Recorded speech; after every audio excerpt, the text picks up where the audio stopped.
రైట్గా details చూద్దాం. ముఖ్యంగా సత్యసాయి జిల్లా కొత్తచెరువు పోలీస్ స్టేషన్లో తమకు అన్యాయం జరిగిందంటూ కూడా టీడీపీ కార్యకర్త లక్ష్మీనారాయణ సెల్ టవర్ ఎక్కి నిరసన తెలిపారు. తన కూతురు పంచాయతీ విషయంలో కూడా డబ్బులు తీసుకుని స్టేషన్ చుట్టూ తిప్పుకున్నారని ఆవేదన వ్యక్తం చేశాడు. తులం బంగారం ఇప్పిస్తామంటూ స్టేషన్లో పంచాయతీ చేశారని, చివరికి అది కూడా లేకుండా 60,000 ఇప్పిస్తామంటున్నారని తెలిపారు. సిఐ లక్ష్మీనారాయణతో ఫోన్లో మాట్లాడగా తమకు అన్యాయం చేశారని, న్యాయం జరిగే వరకు సెల్ టవర్ దిగేది లేదని అన్నారు.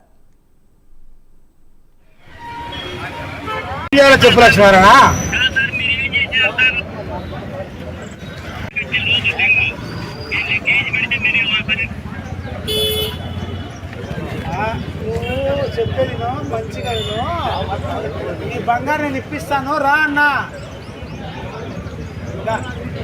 కిందికి వచ్చినా ఖచ్చితంగా ఇప్పిస్తాను ఈరోజు. వస్తాడు వాడు వస్తాడు రా.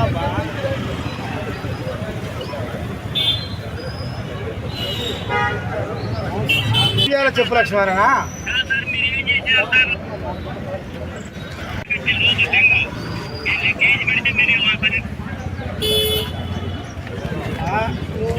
చెప్పేది మంచిగా నీ బంగారు నేను ఇప్పిస్తాను రా అన్న. కిందికి వచ్చినా ఖచ్చితంగా ఇప్పిస్తాను ఈరోజు. వస్తాడు వాడు వస్తాడు రా.